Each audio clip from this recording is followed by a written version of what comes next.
weekend, too. On Saturday, We begin with this report from Simon Israel of Independent Television News. The protests have spread. On the streets in Colonel Gaddafi's backyard, the capital, Tripoli, demonstrators have had to run for their lives. They've been met with armed resistance. These pictures have evaded the state's internet crackdown. Dozens are said to have been killed. Last night the regime was defiant.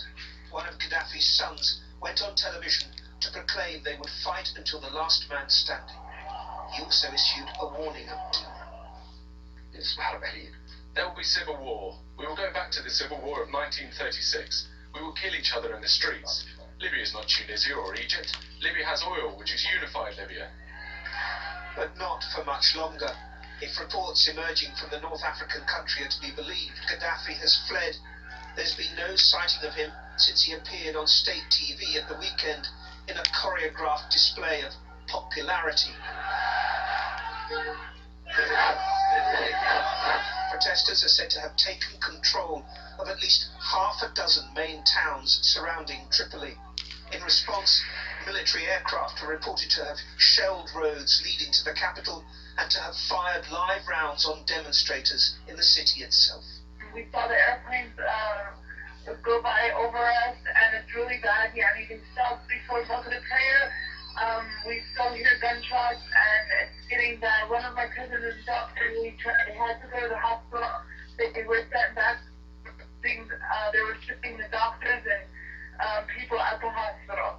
In contrast, 2 Libyan fighter jets landed in Malta today, amid reports the pilots refused to attack their own people. But Tripoli is becoming more violent by the hour. The UN Secretary General has been in direct contact with the Libyan leader and told him to stop immediately. Even the country's own UN delegation has accused Gaddafi of committing genocide. The focus has shifted from Benghazi it all began. Today, Gaddafi's green flag no longer flies there. It's been replaced by the symbol of freedom, the country's old national flag. But at what cost? Whoa, another enemy of His Imperial Majesty is getting his long overdue, or at least we would say his long overdue comeuppance. And we're speaking of the nut job named Muammar Gaddafi. You understand? Gaddafi duck. You understand? This desert hideout, this bedouin, this descendant from a slave driving family that unfortunately some Negroes think is so Pan-African because he is flamboyant, makes provocative statements, and is real brutal and has a lot of money.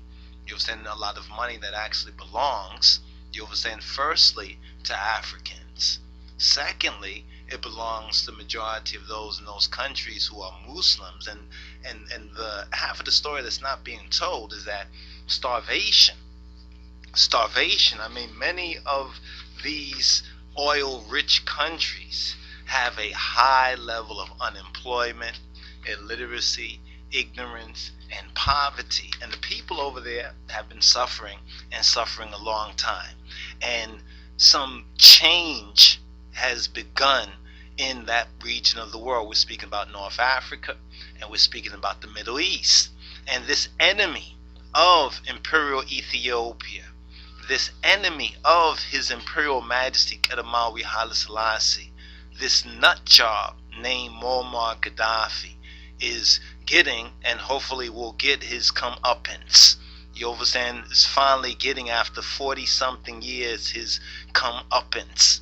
You understand? For all of the hatred, hostility to the Davidic and Solomonic throne of Judeo-Christian Ethiopia, and particularly to the person of Kedamawi Haile Selassie, our Godfather. And this is, you know, what was so very interesting is that, like I said a couple of moments ago, there's a lot of Negroes, you understand, over here in the Americas who are upset with the white man, and you know, and in some cases rightfully, but they fly off and grasp onto somebody grasping straw. You understand? And this is a scarecrow.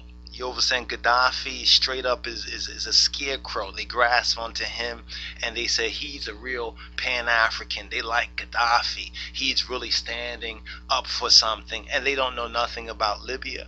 They know nothing about North Africa. They know nothing about really Africa. They know nothing about the slave trade, the Mohammedan slave trade, the desert pale red Arab slave trade of their own black people and black brothers. And they don't even know that in these countries such as Libya, you understand, the original flag was red, black, and green. But Gaddafi, as typical dictators do, brings his own flag in, his own little green book, his green flag in there, bringing his mercenaries, bringing his tribe versus the other tribe, has bodyguards, mainly women, as his bodyguards, so he shields himself, you understand, with the mothers, with the sisters, with the daughters, and with the wives. He shields himself and protects himself, you understand, from the threat, figuring that if you're gonna try to kill him, you're gonna kill one of these women. And in that part of the world, that's a no-no, you understand. So he's using human shields, his own Arab and Muslim women as his human shields. I mean, this guy is so corrupt. And if we really go back to the days of the OAU, and when Muammar Gaddafi Duck, when he came to power, and all the provocative and interference, you understand, within sovereign Ethiopian affairs, supporting the Mohammedans and the Arabs in the north and places like Eritrea against the sovereign government of the King of Kings. It's interesting when you hear these ones talk about it's I think they said the same thing in all these Arab countries.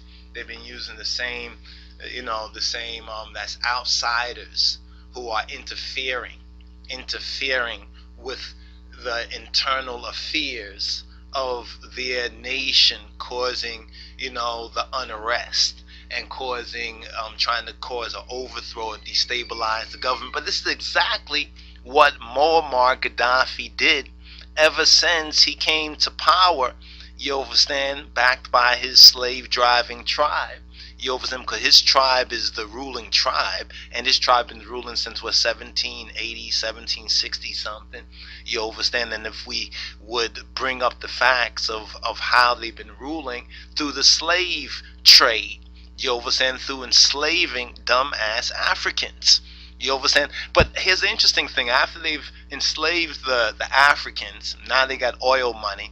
So some of these Nollywood Africans, the Oga Africans, they give them, Gaddafi, he'll give money, especially if this one is a Muslim, and if this one spouts the same sort of rhetoric and acts in a way that is appealing. You understand? Because you have to know how they use money. You understand? They use money to literally buy people. You understand? When you're coming from a position where your whole clan were slave drivers, it's very easy to use money now in a modern way to buy people, to buy influence, to buy friends, so forth and so on. So on the African continent, you might hear some Africans say, yeah, Gaddafi is a good guy, he's real, he's a Pan-African, he's a Pan-Arab, he's trying to be everything to everybody. You understand? He's trying to be everything to everybody, and he's ending up being nothing. You understand? Nothing to anybody. So Gaddafi is getting his comeuppance. There's much more that we would like to say in this matter, but for the record, you understand, Gaddafi is an enemy and was an enemy of Imperial Christian Ethiopia, Judeo-Christian Ethiopia.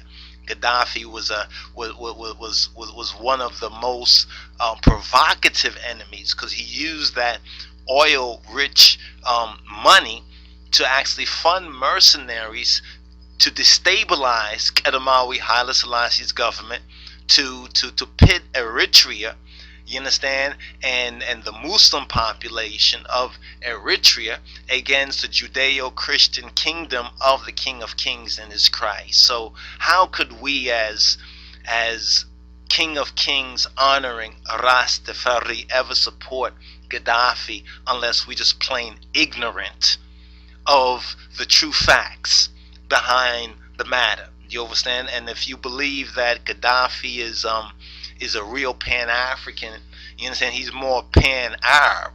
He's really about that Arab agenda. You understand? And they use Islam, they use the money, they use all of that. And here's the facts of it. Look at his own people. His own people are more than too happy to have an opportunity to change that situation after nearly more than 40 years. More than 40 years of this dictator. You understand? And his son is a nut job too. His son got on state radio, TV, saying that it was like crackheads. You know, it was crackheads and drug addicts and stuff like that that was out there protesting against. And he said, listen, you know, you want to go back to the 1930s or something like that? We're going to have blood in the streets. We're going to kill you, because it's all tribal. It's all tribal. We Africans, so-called, we think that it's only the black Africans, you understand, it's only the dark-skinned Africans that are tribalistic, but Gaddafi has ruled by tribalism. And these are super rich pale and red Bedouins, pale and red Arabs, and they would choose to turn their little piece of a desert into oasis just to say that they have their own, than to really help even their less fortunate countrymen. You understand that? And especially their brothers in Islam, in Al-Islam. In fact, large-scale starvation exists in many of these oil-rich countries like Sudan, like Pakistan, like Algeria, like Morocco, Somalia, Saudi Arabia, Egypt, Libya. You understand? But we only hear about Ethiopia. You understand? We only hear about what happened in Ethiopia.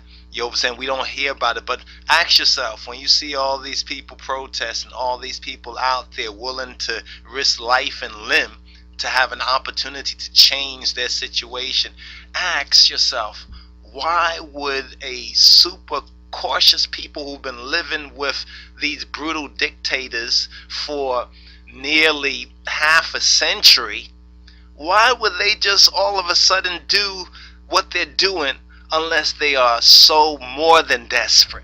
You know, nobody's gonna go out there. Cause look over here in America, there's a lot of injustices going on in America. You don't see niggas going out there, especially when the cops gonna beat them down and arrest them and maybe take them to some FEMA camp somewhere. You don't see niggas out there too long. When they say, do you have your permit to protest? And niggas get off the street, stop protesting. They go home. They go, go to the club, go get a lap dance or something like that. They're not gonna be protesting. You see what I'm saying? So ask yourself, what would be the motivation unless you are totally desperate? So we applaud these young Arabs over there in North Africa and the Middle East, a different generation than their elders, than their forefathers, you understand, who are willing to take some risk to change their societies and hopefully change their systems, and hopefully we hope and pray that it will be for the better and they don't follow in the ways of their racist slave driving ancestors, since many of them for most of their life got to taste a little bit of what their ancestors' victims had to taste. You understand? We're speaking about the black people who were enslaved, who were sold, you understand, who were brutalized, who were raped by the likes of Gaddafi, his tribe, his clan, and a whole bunch of these other super rich pale and red Arabs who are ruling throughout North Africa and the Middle East region. So there's more to come.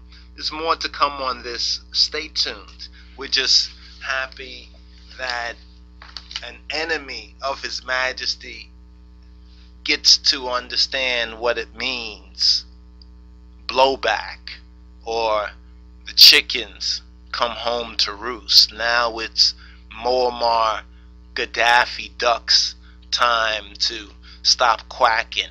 You understand? Stop quacking so much. So anyway, I know some of y'all love Gaddafi, and this ain't gonna change that. We don't expect to force any change, but one day, if you don't want to accept the truth from our mouth, and if you don't want to go seek it out for yourself, one day you're gonna find out, and hopefully that day won't be too late. Hopefully it won't be the likes of Gaddafi that you trust that brutalize you and kill you and murder your family. You understand? All because he got money. He's rich, bitch. You understand? And he can do it. Anyway, more to come. Stay tuned. This is a rapidly changing times that we live in. We live in interesting times. The weekend too.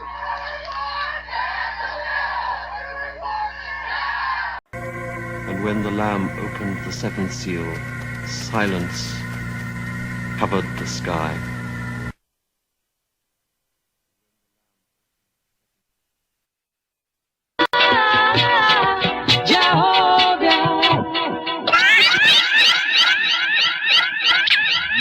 The truth has overcome the lies, the good news of His Majesty in His Christ.